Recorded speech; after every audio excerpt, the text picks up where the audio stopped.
Welcome to my YouTube channel learn with లోకి. So ఈరోజు మనం ఎస్క్యూఎల్లో లిటరల్స్ అంటే ఏంటో చూద్దాం. సో బేసికలీ మనం ప్రీవియస్ వీడియోలో డేటా టైప్స్ కంప్లీట్గా చూసాం. సో డేటా టైప్స్ని ఎలా డిఫైన్ చేసుకోవాలో కూడా. సో ఈరోజు లిటరల్స్ అంటే ఏంటో చూద్దాం. ఇది చిన్న కాన్సెప్ట్ అయినా మనకు చాలా ఇంపార్టెంట్ అనమాట లిటరల్స్ అనేటివి. So literals are nothing but those are the fixed values అనమాట. ఫిక్స్డ్ వాల్యూస్ అనొచ్చు, లేకపోతే కాన్స్టెంట్స్ అనొచ్చు. అండ్ వీటికి ఏంటంటే స్టోరేజ్ కెపాసిటీ ఉండదు అనమాట. So literals are the fixed values or constants and these don't have a storage capacity. So అంటే fixed values అంటే ఒక్కసారి మనం ఈ లిటరల్స్ని మనం డిఫైన్ చేస్తే మళ్ళీ వాటి యొక్క వాల్యూస్ని చేంజ్ చేయడానికి మనకు ఉండదు అనమాట ఆప్షన్. సో అందుకే వీటిని మనం ఫిక్స్డ్ వాల్యూస్ అంటున్నాము. సో అండ్ నెక్స్ట్ పాయింట్ మనం ఆల్రెడీ డిస్కస్ చేసుకున్నట్టు we can change data or value of literals as of data types. So data టైప్స్లో నాకు నెంబర్ డేటా టైప్ ఉంది. అండ్ అలానే ఒక్కసారి నేను నెంబర్ ఆర్ ఎల్స్ ఒకసారి నేను వార్క్యార్ అని చెప్పి డిఫైన్ చేస్తే మళ్ళీ వాటి యొక్క డేటా టైప్ అనేది నేను చేంజ్ చేసుకోవచ్చు. సో అది ఎలా చేంజ్ చేసుకోవచ్చు అని చెప్పేసి నేను మీకు నెక్స్ట్ ఫర్దర్ వీడియోస్లో చెప్తాను. యాజ్ ఆఫ్ నౌ మీకు అర్థం కాదు ఎక్స్ప్లెయిన్ చేసినా కూడా, బేసిక్స్లో ఉన్నాం కాబట్టి.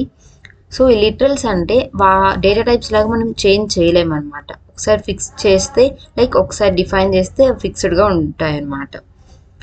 And then these literals can't be changed once executed. Same, these literals can't be declared. So వీటిని మనం ప్రీ డిఫైన్గా డిక్లేర్ చేయలేమన్నమాట. ఇది లిటరల్ వాల్యూ ఆర్ ఎల్స్ 2 అనేది ఒక లిటరల్ వాల్యూ, 4 అనేది ఒక లిటరల్ వాల్యూ అని చెప్పేసి మనం ప్రీ డిఫైన్గా డిక్లేర్ చేయలేమన్నమాట. ఎగ్జాంపుల్ తీసుకుంటే 2. సో ఇది అని చెప్పేసి కన్కాటినేషన్ ఆపరేటర్ అనమాట. ఇది మనం పైథాన్లో లేకపోతే జావాలో ప్లస్ అనే ఆపరేటర్ కన్కాటినేషన్ కోసం యూజ్ చేస్తాం. బట్ ఎస్క్యూఎల్లో మనకు ఈ సింబల్ అనేది మనకు కన్కాటినేషన్ కోసం యూజ్ చేస్తాం. కన్కాటినేషన్ అంటే just nothing but joining of 2 strings అనమాట. 2 strings or else 2 type of డేటాని మనం జాయిన్ చేయడానికి యూజ్ చేస్తాం. సో ఇప్పుడు 2 కన్కాటినేషన్ 4 అంటే 24 ఆర్ ఎల్స్ 4 + 5 = 9.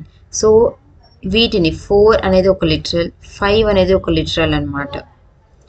ఒకసారి మనం ఎగ్జిక్యూట్ చేసి చూద్దాం ఎస్క్యూఎల్లో. సో దానికోసం ఎస్క్యూఎల్ ఓపెన్ చేసుకొని లైక్ స్కాట్ అనే యూజర్తో లాగిన్ అవ్వండి. అండ్ నౌ మనకు ఎస్క్యూఎల్లో ఒక డ్యూయల్ టేబుల్ అనేసి ఉందన్నమాట. నేను ఇప్పుడు ఈఎంపీ టేబుల్తో మీకు ఈ ఆపరేషన్ చేసి చూపించలేను. సో ఒక డ్యూయల్ టేబుల్ ఉంది. ఆ డ్యూయల్ టేబుల్ ఏంటంటే ఎంప్టీ టేబుల్ అనమాట. So what are the operations లేకపోతే లిటరల్స్తో మనం ఎప్పుడైతే డీల్ చేయాలి అనుకుంటామో we go with dual table అనమాట. Select 2 concatenation 4 from where from dual table.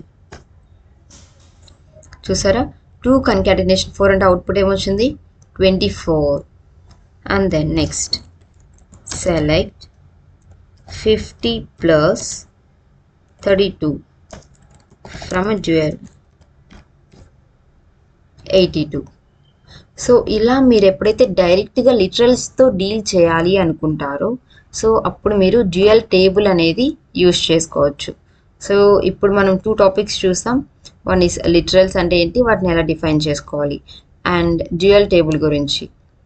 Dual table is an empty table, or else we shouldn't say dual table as an empty table, but it is a dummy table which is used for dealing with the literals అన్నమాట.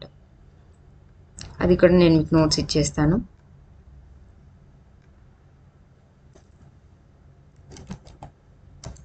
Dual table అంటే it is a dummy table. Dummy table అంటే దాంట్లో ఏ type of data ఉండదు అని చెప్పేసి అనమాట,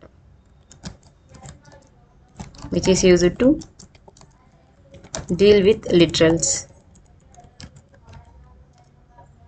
Okay, so literals అంటే ఏంటి, ఫిక్స్డ్ వాల్యూస్తో మనం ఎప్పుడైతే ఆపరేషన్స్ చేయాలి అనుకుంటున్నామో సో అప్పుడు మనం డ్యూయల్ టేబుల్తో డీల్ చేస్తామన్నమాట. సో ఇది లిటరల్స్ అంటే. ఏమైనా డౌట్స్ ఉంటే కమెంట్ చేయండి. And if you like this video please do like, share and subscribe. Thank you everyone.